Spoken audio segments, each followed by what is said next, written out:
जय श्रीराम.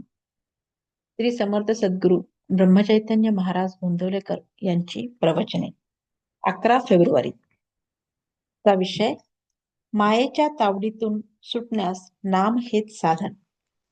परमेश्वराची भक्ती करावी, त्याचे नामस्मरण करावे असे पुष्कळ लोकांना मनातून फार वाटते, पण काही ना काही कारणाने ते घडत नाही.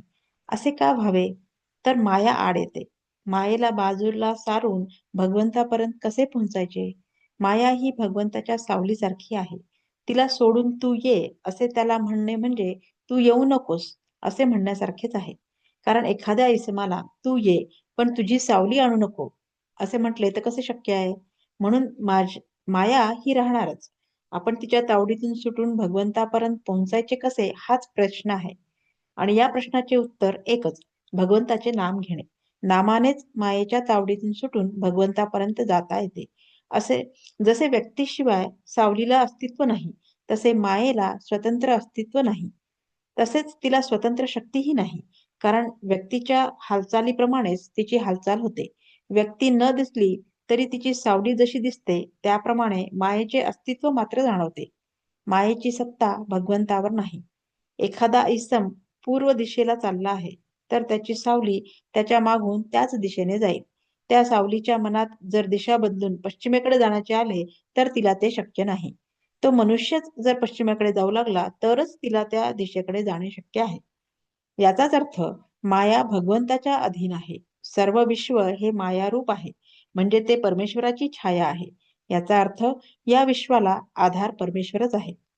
आता या मायेच्या तावडीतून सुटून परमेश्वराकडे कसे जायचे? समजा एखाद्या इसमाला एका मोठ्या व्यक्तीला भेटायचे आहे, पण त्याच्याकडे सरळ जाणे शक्य नाही. कारण त्याच्या घराच्या दारावर रखवालदार, कुत्रे वगैरे आहेत. त्यांच्या तावडीतून सुटून गेले तरच मालकाची भेट होणार. पण समजा मला अमक्या दिवशी येऊन भेटावे अशा मजकुराचे त्या मालकाच्या सहीचे पत्र जर त्याला आले असेल, तर ते पत्र त्या रखवालदाराला दाखविताच तो त्याला बिनतक्रार आत सोडील आणि मालकाची भेट होईल.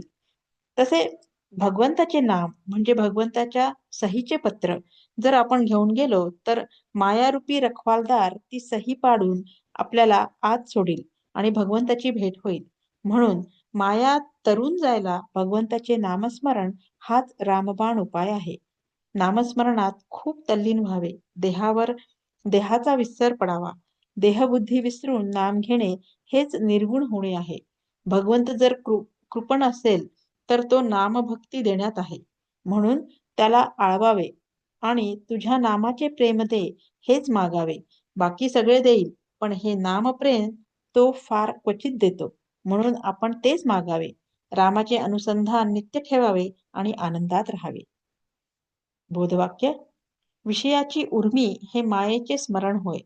नामाचे स्मरण हे भगवंताचे स्मरण होय. जय श्रीराम.